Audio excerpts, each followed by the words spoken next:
Hey, what's going on? I'm Coach Brian here with Criticalbench.com. Thanks for tuning in. And I'm sharing a little bit on hamstring exercises. A lot of people just aren't too familiar with specific hamstring exercises, and that's okay.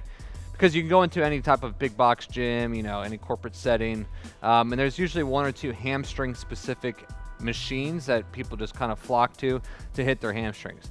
But you don't always have to rely on machines to get hamstring work. There's a couple different exercises. Some are compounded movements, some are isolated movements. Now when it comes to hamstring training, it's good to do both. Compound movements are something like a deadlift. You've seen other videos of common deadlifts, but there are specific deadlifts that you need to do, like a ROMANIAN deadlift or a stiff-legged deadlift. They both hit the hamstrings.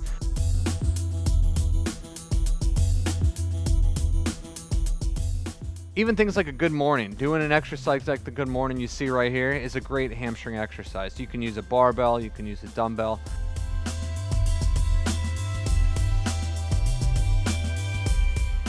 Other exercises like a glute bridge. This is a great exercise to get the stress off the back and really emphasize on the hamstrings and glutes.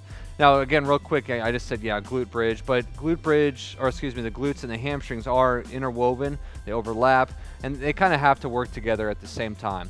Now you can do more isolated movements, which I'll talk about in just a second, but another great compound movement for those hamstrings is a hip thrust exercise. It's a great exercise not only for the glutes, but definitely for those hamstrings. Now to get the most out of the hamstrings for this particular exercise, you gotta keep your toes down and lift your heels up. This is gonna hit more of the hamstrings and a little bit more of the calves. Because if you didn't know, the hamstrings actually are insert behind the calf muscle, so it's on the lower leg. It's not just behind the knee and that belly there.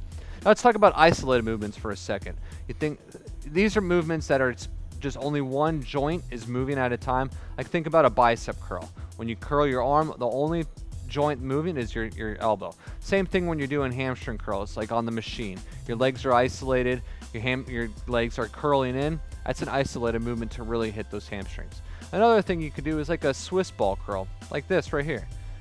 Get your feet on top of the ball, isolated, all the movement comes from the knees. Yeah, you're gonna stabilize a little bit with the core, but it's mostly an isolated movement.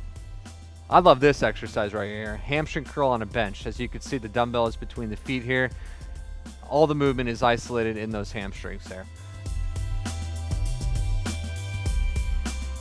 So as you can see, there's a bunch of different hamstring exercises away from machines that you can do to really get the most out of hamstring work. Now, the best approach for hamstring training is to do both compound movements and isolated movements. So I know you love that video on hamstring training. There's gonna be something else you're gonna find just as helpful. It's all contained in a report that I wrote called Why Stretching Won't Make You Flexible. A couple different ways to get it. One way is to go over here where I'm pointing. There's a little arrow under this video. Click that arrow. That's going to drop open our video description area. You'll see a link at the top that says criticalbench.com/stretching. Click the link, give us your email reports on its way to you. An easier way is just to click this right here. Click it, give us your email reports on its way to you as well. Subscribe to our channel, and don't forget to do that. And also check out this other video that's going to help transform your hamstrings and quads and glutes. Before you go, comments, questions, suggestions, leave them now below. I'm Coach Brian from Criticalbench.com. Thanks for tuning in.